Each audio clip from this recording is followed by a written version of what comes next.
Hello dear student, good morning everybody. पिछले video में बेटा हमने सम नंबर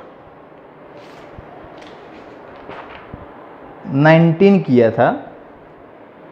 आज आगे बढ़ते हैं नंबर 20 से।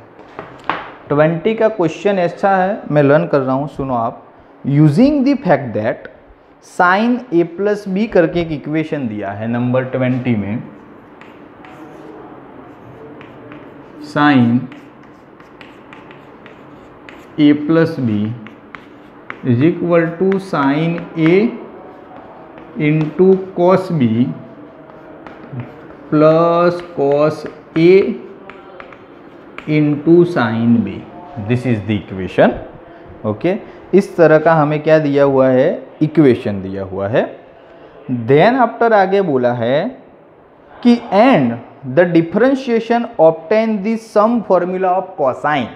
Okay, differentiation obtain the sum formula of cosine. हमें कोसाइन का सम फॉर्मूला ढूंढना है। किस मेथड से? डेरिवेशन करके। क्या करके? डेरिवेशन। तो पहले तो कोसाइन का फॉर्मूला है क्या?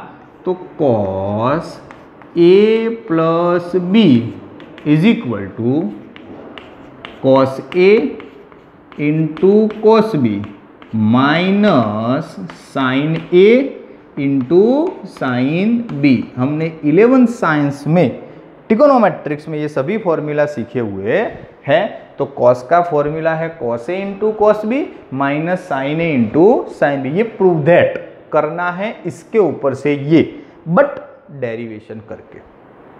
ओके, तो ये वाली मेथड का यूज करके हमें आगे बढ़ना है। तो व्हाट इज माय क्वेश्चन? तो क्वेश्चन इज दैट ये, एंड आंसर मेरे को ये लाना है, प्रूव दैट। पर प्रूव दैट भी आपको लॉजिक लगा के बोला है कि ये प्रूव दैट करना है। अगर किसी को कोसाइन फॉर्मूला में पता ही ना हो तो हो गया काम।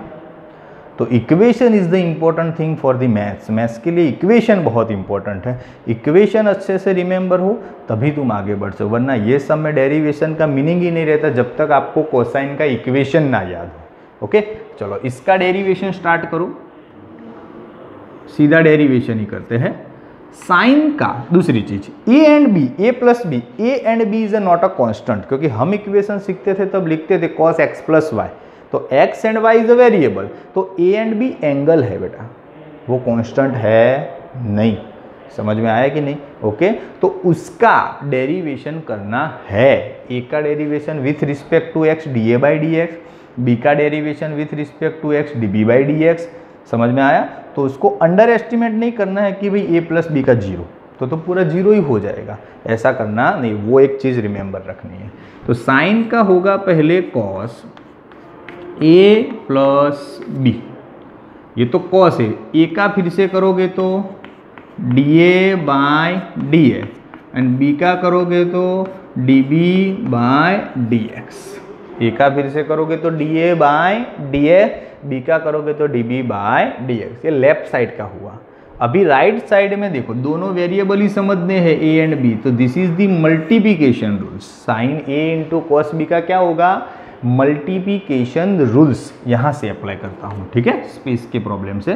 Sign A into cos B, तो पहले साइन ए पड़ा रहेगा, तब कॉस बी का डेरिवेशन माइनस साइन बी, पर बी का फिर से करना पड़ेगा D B by D X.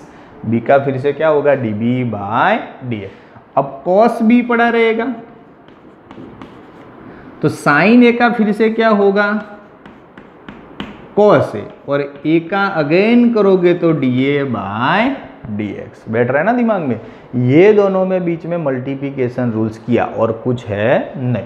अब ये दोनों की बारी, cos A and sine B की, तो प्लस कॉस ए पड़ा रहेगा, तब साइन बी का कॉस बी, बी का again D B by D X, plus अब साइन बी पड़ा रहेगा, तो कॉस ए का माइनस साइन ए का फिर से करोगे तो D A by D X. Okay, चलो जितना एक्सप्लेनेशन और डेरिवेशन करना था वो हमने कर दिया। नाउ सेम सिमिलर टर्म ढूंढो, तो इसमें भी D B by D X, इसमें भी डी बी बाई डी है। तो एक काम करता हूँ, पहले D B by D X को कॉमन ले लेता हूँ, तो मेरे पास ये बचा प्लस ये बचा, इसमें भी पॉजिटिव है वो पहले लिखता हूँ, तो cos A into cos B, ये प्लस इंटू माइनस तो माइनस आता है तो उसको बाद में minus sine A into sine B, bracket close. बाकी दो टर्म्स ये रहे, इसमें क्या कॉमन निकलेगा, d A by D x, तो plus D A by D x common, उसमें भी देखो ये पॉजिटिव वाला टर्म, तो पहले cos A into cos B minus, ये पॉजिटिव नेगेटिव तो minus sine A into sine B, complete. अब ये दो ब्रैकेट सेम हो गए, तो 4 टर्म में से 2 टर्म्स बनाए। अब 2 टर्म में से अगेन ये चीज कॉमन निकलेगी दोनों में से, क्योंकि सेम ही है। चलो तो पूरा ब्रैकेट ही कॉमन निकल रहा है, तो निकालो क्या, cos A into cos B minus sine A into sine B.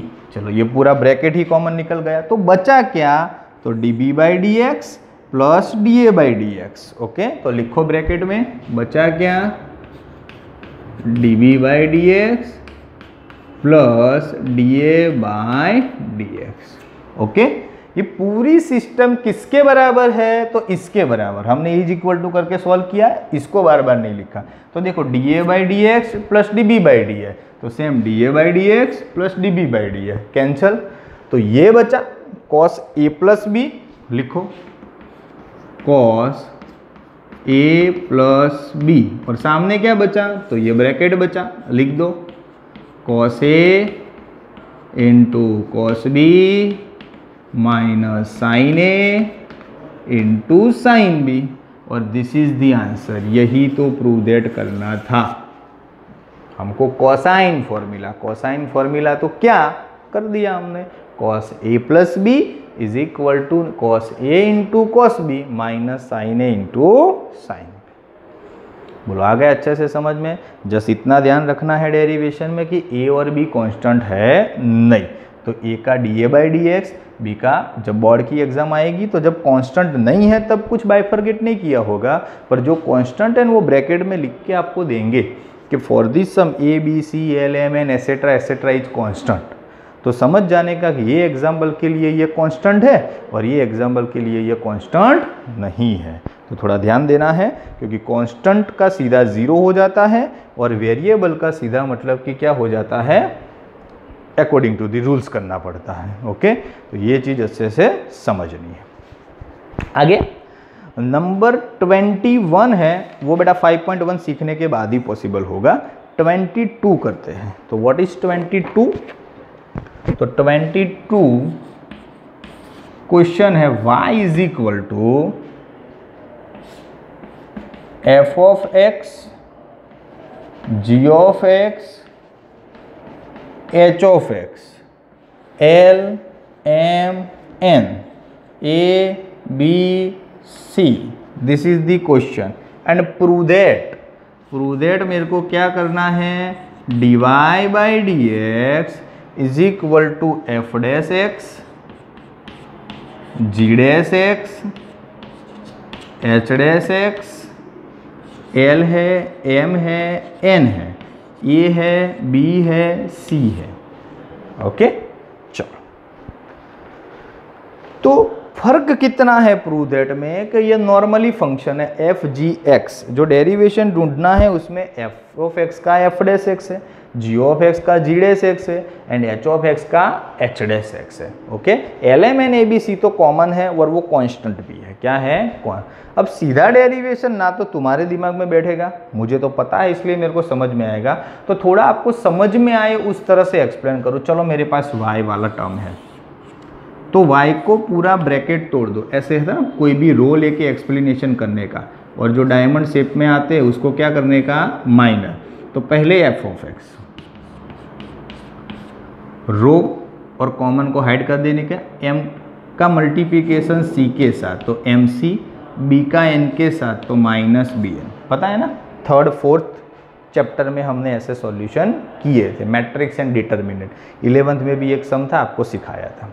चलो जी ऑफ एक्स की बात है, पॉजिटिव की जगह पे नेगेटिव आएगा, क्यों? क्योंकि वो डायमंड शेप में आता है। चलो रो कैंसल, कॉमन कैंसल, 1 2 3 4 बचा, एल का सी के साथ एल सी और ए का बी के साथ A N, okay, plus H of x, चलो row and common cancel, L का सी के साथ एल सी, सॉरी एल का बी के साथ आएगा, हाँ ये क्योंकि थर्ड रो गई ना, तो एल का बी के साथ एल बी, ए का एम के साथ ए एम। कंप्लीट एक्सप्लेनेशन जितना हो सकता था मैंने कर दिया। अब तो इसका डेरिवेशन हम कर ही सकते हैं y का। चलो डेरिवेशन स्टार्ट करो, dy बाय dx। अब मीनिंग क्या बना बेटा कि ये ब्रैकेट पूरा constant, this is only variable, okay.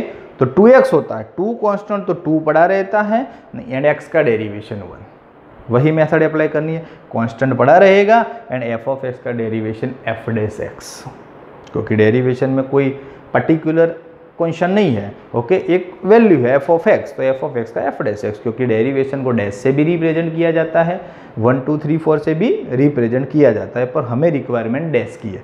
तो f ऑफ x का डेरिवेशन क्या, f डैश x, तब ये पूरा पड़ा रहेगा mc minus B N, mc minus B N. चलो माइनस है यहाँ पे, g ऑफ x का डेरिवेशन g डैश x, उसका भी ब्रैकेट है LC minus A N, LC minus A N. h of x का डेरिवेशन तो plus h dash x, LB minus A M, LB minus A M. चलो तीनों का लिख दिया। तो डेरिवेशन किसका हुआ, तो only F G and H का। कांस्टेंट वाले में तो कोई फर्क ही नहीं पड़ा ना, जो था वही का वही रुका हुआ है, तो उसको अगेन डिटर्मिनेंट के फॉर्म में रख दूं तो F dash X, G dash X, H dash X, L M N A B C पूरा क्लोज, ओके। तो देखो वैसे भी इसका एक्सप्लेनेशन करो, ये आ जाएगा और देख के ही पता चल जाए कि अगर इसका एक्सप्लेनेशन ये पॉसिबल है तो कांस्टेंट के सिंगल ब्रैकेट में चेंज नहीं हुआ तो एफ जी एक्स फर्क पड़ा तो पहली लाइन में ही फर्क पड़ेगा ना, सेकंड और थर्ड लाइन में तो कोई चेंज ही नहीं हुआ। और इसके ऊपर से अभी आप भी मेरी तरह सीख गए हो कि अगर फर्स्ट ही लाइन में वेरिएबल है बाकी सभी कांस्टेंट है तो derivation just only first line का करना है, सेकंड 2 लाइन्स तो एज वेल एज रखनी है क्योंकि इससे कोई फर्क पड़ेगा नहीं। बट अगर सेकंड और थर्ड लाइन में भी वेरिएबल है तो variable into variable, that means क्या होगा, मल्टीप्लिकेशन रूल। तो फिर पूरा मतलब कि तुम्हारा डिटरमिनेंट तहस नहस हो जाएगा, नया ही बनाना पड़ेगा या तो कुछ इक्वेशन के फॉर्म में आंसर ला। Variable into variable again rules, variable into variable again rules, सभी ब्रैकेट तोड़े, कुछ कॉमन निकलेगा कुछ कैंसिल होगा, फिर डिटरमिनेंट मेंटेन हो पाएगा नहीं। पर first line variable another all of constant then you can do it, okay. First line का डेरिवेशन करना है, बाकी दोनों लाइन वैसे के वैसे। 2 एग्जाम्पल हमने सीखे बहुत अच्छी तरीके से और दोनों में आपको समझ में आया होगा क्लियरली। आज के लिए बेटा इतना करना है, अच्छे से लिख लो और होमवर्क में उसको 2 टाइम्स कर देना है सही से, ओके। आज के लिए इतना, थैंक यू सो मच।